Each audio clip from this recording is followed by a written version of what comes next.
Y continuamos con lo último de las noticias sobre Venezuela. El periodista venezolano afincado en España, David Placer, reveló en exclusiva las declaraciones del ex jefe de inteligencia chavista, Hugo El Pollo Carvajal, en la Corte Penal Internacional, donde acusó a Nicolás Maduro, Diosdado Cabello y otros altos funcionarios de la represión sufrida por los venezolanos en los últimos años. Los comentarios de El Pollo se produjeron mientras estaba detenido previamente en España, antes de su extradición definitiva a Estados Unidos, donde es juzgado por presuntos crímenes como narcotráfico y financiación de grupos terroristas en la frontera con Colombia. Entonces la CPI le envió un cuestionario para colaborar con el caso Venezuela 1, que evalúa presuntos crímenes de lesa humanidad durante la administración chavista. De acuerdo con El Pollo, el control de las protestas sociales en Venezuela tienen dos variables. En primer lugar, está el control formal usado por los organismos encargados de atender la situación de orden público según la ley, y en segundo lugar existe un control informal, operado al margen de la ley y ejecutado por organizaciones criminales paraestatales o paramilitares. ¿Quiénes pusieron en marcha el control de las protestas civiles dentro del territorio venezolano? El control de las protestas en Venezuela tiene dos variantes. En primer lugar está el control formal, usando los organismos destinados a atender la situación de orden público según la ley. Y en segundo lugar, existe un control informal, operado al margen de la ley y ejecutado por organizaciones criminales paraestatales o paramilitares. El control formal es responsabilidad del ministro del Interior, que cuenta con la Policía Nacional Bolivariana para garantizar el orden público. En caso de que sea superada su capacidad por la dimensión de la protesta, se emplea la Dirección de Orden Público de la Guardia Nacional Bolivariana, que aunque depende orgánicamente del Ministerio de la Defensa, es coordinada para esos fines por el Ministerio del Interior. En teoría, todas las acciones de orden público son atribuciones del Ministro del Interior. En la práctica, quien decide todo es Nicolás Maduro. Inclusive tiene comunicación directa tanto con la Policía Nacional Bolivariana como con la Guardia Nacional Bolivariana para redireccionar, sin tener conocimiento para ello, las acciones de orden público.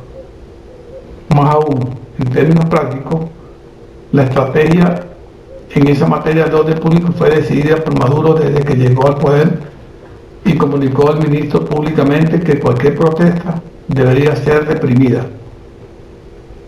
Él necesita demostrar que su poder y fuerza está por encima de cualquier intento político o civil para resolver los reclamos de la sociedad, sin importar las consecuencias.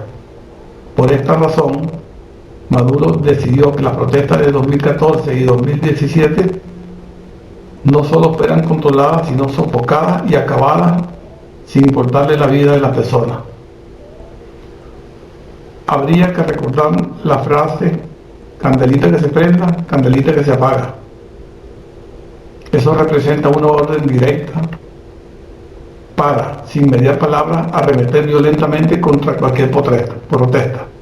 Por otra parte, el ministro Néstor Reverón, para garantizar el control de daños, ordena al director del CICPC que realice las experticias técnicas y criminalísticas para inculpar a los manifestantes y a sus dirigentes, exonerando de responsabilidad al organismo de orden público y en consecuencia a él mismo.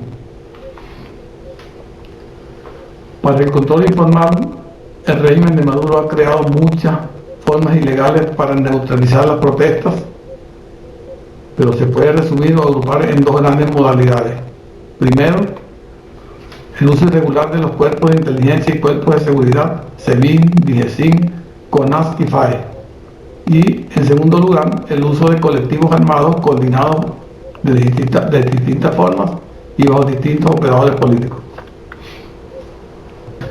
Inclusive, tiene comunicación directa tanto con la Policía Nacional Bolivariana como con la Guardia Nacional Bolivariana para redireccionar, sin tener conocimiento para ello, las acciones de orden público.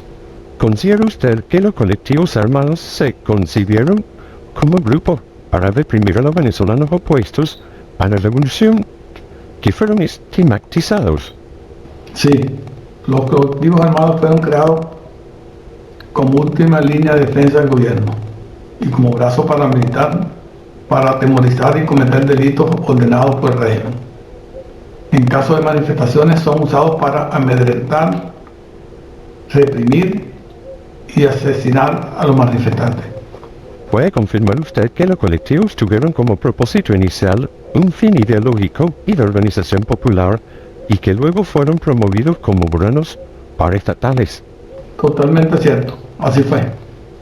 ¿Puede señalar quiénes son las personas responsables o con mayor participación en los crímenes? Nicolás Maduro, Farid El Aizami, Néstor Reverón, Justo Noguera Pietri, Antonio Benavides Torres, Sergio Rivero Marcano, Gustavo González López, Iván Hernández Dala, y como integrantes del Comando Antigolpe, Diosdado Cabello, Pedro Carreño y Freddy Bernal, además de los comandantes de la Policía Nacional Bolivariana del año 2014 y 2017, de los cuales no tengo los nombres a la mano.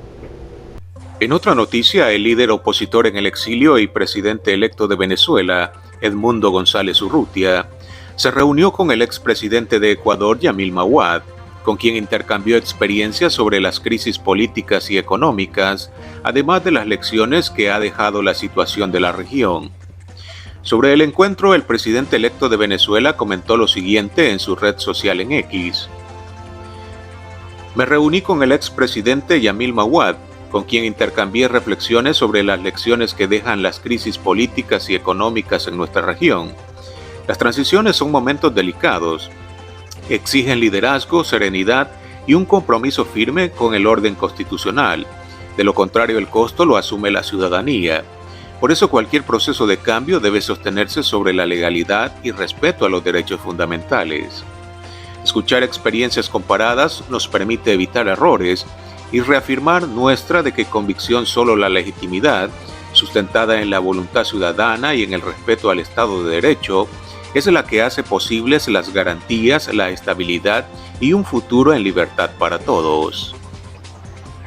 Por su parte, Cuba podría estar viviendo hoy el momento de mayor incertidumbre económica que los residentes de la isla han soportado en décadas, si no es que en toda su vida.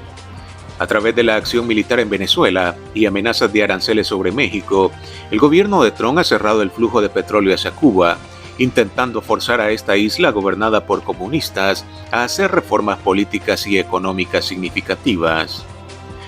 Cuba no parece tener aliados dispuestos a suministrar los cientos de millones de dólares en combustible necesarios para impulsar la economía. El poco petróleo que queda en la isla se está acabando.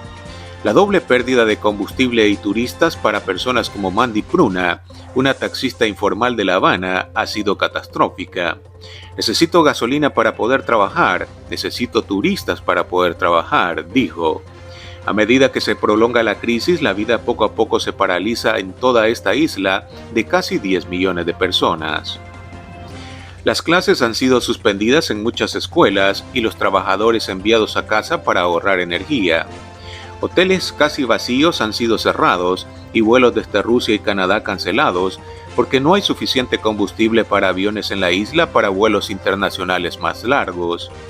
El Reino Unido y Canadá han advertido a sus ciudadanos evitar viajes no esenciales a Cuba. La semana pasada, los organizadores cancelaron el Festival Anual del Habano, que genera millones de dólares en ingresos. La empresa Cherit International anunció este martes que está pausando las operaciones mineras de níquel y cobalto en Cuba debido a la escasez de combustible. Muchos hospitales estatales han recortado servicios y la falta de combustible y camiones de basuras en funcionamiento ha hecho que la basura se acumule en barrios enteros. En casi cada esquina las conversaciones giran en torno a cuánto ocurren los apagones y por cuánto tiempo. Por la noche en La Habana las estrellas suelen ser claramente visibles, ya que la mayor parte de la ciudad permanece sumida en una oscuridad casi total. ¿Usted qué opina? Déjenos sus comentarios. No olvide suscribirse a nuestro canal, compartir este video, y darle clic al botón de la campanita para estar informado de las últimas noticias sobre Venezuela.